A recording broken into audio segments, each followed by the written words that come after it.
This is Cashology by FMBO, a podcast devoted to the art and science of managing your money. It's like school, but your only homework is living your best financial life. Class is now in session. You're throwing your money away. Do we have your attention? Okay, well, good, because you are if you haven't considered refinancing your mortgage. Welcome and thanks for listening today to Cashology Podcast. I'm your host, the resident cashologist, Juli. Today we have a very special guest to tell us about refinancing your mortgage, and his name is Brad Dombrosky.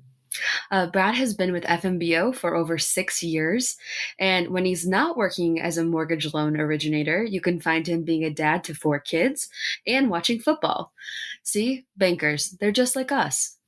Before we dive into the episode, don't forget to subscribe to the Cashology Podcast to get alerted about future episodes. Welcome, Brad. Good afternoon. How are you?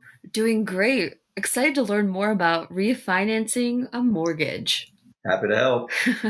Well, okay. Are we ready to do the refinance dance? Sounds good to me. Well, let's start from the top. Can you tell us, Brad, what exactly is refinancing? Absolutely. So essentially a refinance is restructuring your mortgage debt to a different term or a different interest rate. So when it comes to mortgages, you can get a mortgage for 10 years, 15 years, 20 years, or 30 years. And when you get your loan, there's an interest rate that is typically locked for that duration of time. When interest rates get lower, as we are currently experiencing, the advantage to refinancing is you lower the interest rate you're paying on your mortgage. And so a lot of folks will like to lower their payments or maybe shorten their term with a lower interest rate to pay the loan off faster. There's also what's called a cash out refinance, where somebody is looking to pull equity out of their home to do home improvements or other personal items, and they pull cash out through a refinance as well. Interesting. So what would make someone refinance? What would be some reasons why? Well, right now in the low rate environment that we're experiencing, majority of clients are refinancing to save interest on the mortgage. So if you do an amortization schedule, the amount of mortgage interest that you pay over the life of the loan is substantial. And so anytime you can lower your interest rate and reduce that amount of interest you're paying over the life of the loan, it's kind of a no-brainer. You're saving a ton of interest. In some cases, if you're able to afford a slightly higher payment, you can reduce your term and pay your mortgage off much faster than you're currently on track for by lowering that interest rate. I also do get calls from time to time of folks that are going through some family changes. Maybe they're getting divorced and they need to buy out their soon-to-be ex-spouse with equity of the home. People will call to do improvements to the house and they like to pull cash out of their equity to do those improvements. Or maybe there's some debt consolidation out there that the homeowner is trying to pay off some revolving debt or car loans or even student loans and include that into your mortgage. How does it work if your home is worth more than you owe? Well, that is what's called equity. So when it comes to a homeowner, you have the value of your home and you have the debt against your home, which is typically the mortgage. And the difference between what the value of your home is and what you owe on your mortgage is the equity that you have in the house. Now, some folks might think, well, Zillow says my house is worth this much, or I got an assessor note card that said my value is this. All of those are great. They're really not totally accurate. When a refinance happens, an appraiser will actually come out to the home, look at activity going on in the neighborhood to really figure out what your house is worth at this time. Is there a cost associated with that? And what other considerations are there when it comes to refinancing? Great question. So yes, there are costs when it goes to refinancing. What you have to remember is a refinance is a completely brand new mortgage. So the loan is being completely underwritten again under a new circumstance. So even if you bought your house 2 years ago or 10 years ago, your credit profile has most likely changed. Your income has maybe changed. The underwriting guidelines may have changed. So the loan has to be completely re-underwritten. There's costs involved with that. You have to close on that loan through a title company that will do a lien search against your property to make sure that there's no other liens that maybe someone's not aware of, whether it's you or the lender, because It's important when you're doing a refinance that the new mortgage is in first position as far as liens against the home. And yes, if an appraisal is done, there are costs. So the nice thing about refinancing is that I would say close to 99%, if not more, of the clients do not pay any of those refinance costs out of pocket. They do have the option to do so, but most folks, because money is so cheap, elect to have those costs rolled into the new loan because they're usually saving money on the monthly payment or they're paying the loan off faster anyway. So by having a slightly higher loan amount in the short term and not having to incur any out-of-pocket expense to do the refinance, most clients do go that route. So when you have a mortgage with a certain bank, can you switch to a different bank for your refinancing? About 10 years ago or so, there was loans that had what they were called prepayment penalties. And so essentially what that meant was is if you got a mortgage and had a 3-year prepayment penalty, that lender would penalize you for paying your loan off quicker. The government stepped in probably within those last 10 years and has, for the most part, gotten rid of all prepayment penalties. So if you are listening to this podcast and you have a mortgage with any bank out there, whether it's a bank or a broker or really anybody, you could take a new loan or refinance with any new lender you choose. And so, yes, you're welcome to work with anyone you want. It doesn't matter who your current loan is with.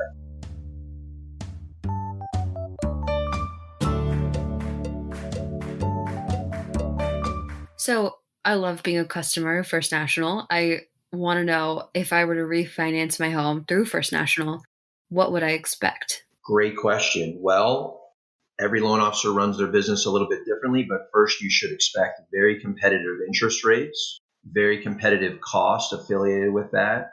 You should experience great top-notch customer service.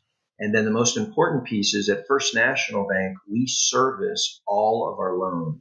Now that's a rarity in the mortgage business. What that means is after that loan closes, your loan is not being sold off to another bank and then maybe another bank in 6 months. Your loan actually stays on our books so that if you as the homeowner have a question anytime in the future, insurance changes, property tax changes, maybe you had a hail damage, really any mortgage related questions, you are calling directly back to First National or the loan officers that you worked with to answer those questions and to just answer the questions and move on with your day. High level, those are some nice benefits that what people can expect. How important is it to find a loan officer that you get along with? I mean, how much face-to-face or interaction do I have with my loan officer? These days, really not a lot of face-to-face interaction because of the COVID world that we're living in as we record this with social distancing. A lot of clients are busy in their lives. They have jobs or they're working remotely or they have their children.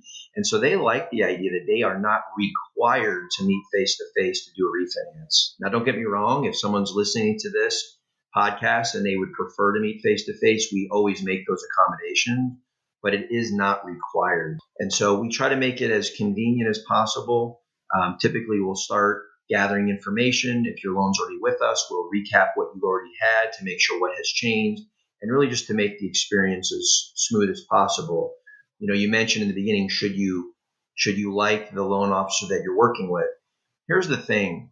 Your mortgage is most likely the largest financial debt that any homeowner is ever going to have, really any of us. And so I've been doing this for close to 20 years. And what I've learned over the years is there's a lot of emotion when you're dealing with your mortgage. More emotions when you're buying a house than when you're refinancing. But you should work with someone that's going to communicate with you very well along the way so that you're not wondering what's going on. Is there a problem? I've had no news. And you should ask those questions to the loan officer in the beginning of the process to set that expectation of what you should experience for the refinance process. Yeah, this is a big deal. So for someone that may not have refinanced before, I mean, what's the very first step in scoping out which bank you want to go with? And even if finding out if refinancing is for you? Sure. So first off, I would say I'm always a fan of starting where you bank. So if you have a checking or savings account at said bank, you should check there to see if maybe they provide mortgages and then ask, will they then service that loan to make sure it stays there? If you have an existing mortgage with a certain bank, it's not a terrible idea to go back to that bank and ask, do they offer refinancing? It's also not a terrible idea to check around for at least a second opinion. A lot of my business personally started at a different bank. They were encouraged to give us a call, and in most cases, our deal was better, and they decided to work with us instead. So really start where you maybe already have an existing relationship. And then if you'd like, check with one more place just to get a second opinion to make sure that you're comfortable with what you're being offered and the person that you might be working with. You had mentioned earlier that your credit score could have changed throughout the course of time with your mortgage. How would I know about my credit score, and if it's higher or lower, what would you recommend for customers? So these days, a lot of our credit cards that we offer, not just with First National, but really out there, does give you a credit score every so often, whether it's on your credit card statement. There's a lot of third-party apps out there. There's Credit Karma and a lot of other website, I think Credit Nerd or something like that, where you can keep an eye on your credit. Here's the important thing that I tell all of my clients. Every credit repository that's free has their own algorithm of how they determine what your scores are. So if you got your credit card statement from, let's say, First National Bank, and it said your credit score was a 740, that doesn't necessarily mean you're going to have a 740 when we pull your credit. In the mortgage business, again, going back to it being your largest financial asset and probably your largest debt that you'll ever have, the credit that we pull is a little bit more in depth. We look at a 7-year snapshot. We're looking at anything bad that may have occurred and good, obviously. And so a lot of times those other free credit reporting things that I mentioned earlier, they're usually looking at a smaller snapshot. So you can also go to annualcreditreport.gov to get a free credit report once a year, and there's no credit inquiry to do that. So I do encourage everyone to always check their credit report at least once a year to make sure there's no fraudulent activity and that you're aware of what's going on out there. Is there any consideration if I'm thinking about moving to a different home, whether or not refinancing is for me? Do I wait until I establish if I want to move? Or is there a time period I should consider? And that is the very first question I ask every client that calls me that heard rates were lower and wants to refinance. Because here's the deal. When you refinance, you are in most cases resetting the amortization clock. And for those of the folks that are listening to this that are not aware, most mortgage amortizations are very heavy on the interest for those first 5 or 10 years on a 30-year. So when I ask someone if they're moving, the question I ask is, do they have any thoughts on moving in the next 3 to 5 years? The reality is if somebody's moving in 3 years, unless their interest rate is sky high, they're usually not a benefit to refinance right now because the cost that you're going to have rolled back into your loan, those first 3 years isn't really giving the loan enough momentum to really get that new amortization brewing at the lower rate. And there's a chance that if you move too quickly, your loan may not be that much lower than it would have been. So great question. And yes, moving should play a very large role in if refinancing is right for you. I didn't really consider that. And now I'm wondering, it's nice it's not right for everyone to refinance their home, especially if they're moving soon. It's not. What other tips or tricks or potential discounts should we look out for when we refinance a mortgage? Great question. So again, going back to the trickiness of a mortgage amortization, and this is just how the industry works. Every time I run an analysis for any of my clients that are thinking about refinancing, let's say somebody did a 30-year note 3 years ago and they have 27 years remaining. They're not looking to increase their payment, but they are looking to save some money. I will strongly encourage and do an analysis to show that individual what it would look like if they maintain the exact same payment that they're currently making at the lower rate. When you make more than the minimum on a mortgage, the amortization is skewed more than you'd ever imagine. And so sometimes someone might be saving, let's call it $100 a month. They've been in their loan for 3 years. They refinance to a lower interest rate. By maintaining that same payment they were already making, they might shave another 3, 4, 5 plus years. And what I tell folks is this isn't affecting your cash flow. This is keeping the same payment going and now saving you more money. Mind you, some people do want to save that cash flow, and that's totally okay. At the end of the day, it's just about educating consumers on what's the best for them and what's making them hopefully the biggest savings. As far as lowering your term, let's face it, nobody wants to have a mortgage. There's a big attractive to say, I want a 15-year fix because the rate is lower on a shorter term note, but those payments could be much higher than you're comfortable paying. So another piece to the puzzle is to not chase a payment that you may regret later. All loans in today's environment, as I mentioned earlier, have no prepayment penalties. So there's nothing wrong with taking a 30-year note or a 20-year note and paying that off in 15 years and having some cash flow flexibility if you need that money every once in a while to go on a vacation or to fix some things up in the home. Whereas if you went aggressive right off the bat to, let's say, a 15-year fix, you may have a payment more than you're really comfortable with for the next 15 years of your life. So again, it's just about making sure you're being educated on your choices. At the end of the day, the lowest interest rate isn't always the best deal because sometimes a lender will offer you the lowest rate and charge you additional costs to get it. So it's really just about being educated, asking some of the questions that we've been talking about today, or looking through your budget to figure out what payment you can afford and how long you think you might be in the home to see if a refinance does make sense for you in this low rate environment. A great set of tips. I mean, ultimately what we care about is the financial health of our customers. And if refinancing is right for you, a loan officer at FMBO will certainly help. The one little tidbit I wanted to share is, did you know this, Brad, that in Scotland, people paint the front of their door red when their mortgage is paid off? That's a beautiful thing. Did you know that? I was not aware. I'd love to see a lot of red doors in our...